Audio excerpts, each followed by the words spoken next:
Josefa Llanes Escoda. She is well known as a Filipino advocate of women's suffrage.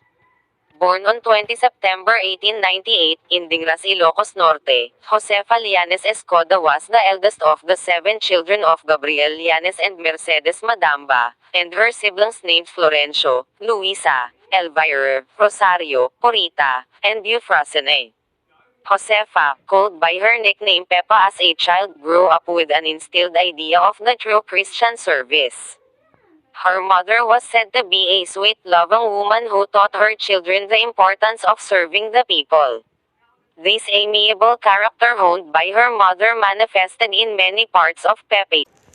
She graduated valedictorian in Dingras Elementary School and salutatorian in Lawag Provincial High School. She proved her love for education when she obtained teaching degree at Philippine Normal School, now Philippine Normal University, in 1919. With high honors, she earned her high school teacher's certificate from the University of the Philippines. The year 1925 marked several events in Josefa Llanes Escoda life that would establish her as a dedicated educator and women's rights advocate. The Philippine chapter of the American Red Cross, where she became a social worker, sent her to Columbia University, where she finished her master's degree in sociology. The Philippine representative for the Women's International League for Peace and Freedom. The Philippine representative An organization aimed for equal participation of women in decision-making processes to achieve sustainable.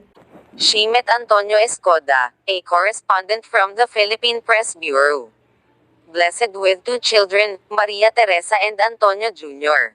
When Josefa Escoda went back to Manila after her extensive training in Girl Scouting in the United States. I organized the Girl Scout of the Philippines movement with Pilar Hidalgo Lim, then the national president of the National Federation of Women. Peppa became the first national executive of the Girl Scouts of the Philippines when the organization was chartered under Commonwealth Act No. 542 by President Manuel L. Quezon in May 26, 1940. I worked by leading extra help to the American prisoner of war and civil internees. My husband Antonio Escoda was captured by the Japanese in Mindoro in 1944.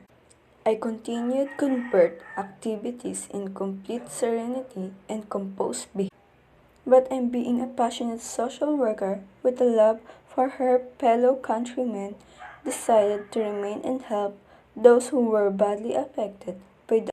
Things went for the worst where her husband was held captivated. Josefa Escoda was arrested by the Japanese on 27 August 1944 and imprisoned at Fort Santiago, Intramuros.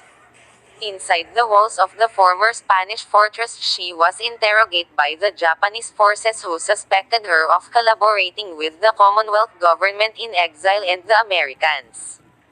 Despite the hardship she faced amidst insurmountable odds during her incarceration, I presently loyal to. January 6, 1945 in Manila before she died, Josefa Llanes Escoda left a message to her country and people to fight for freedom and peace.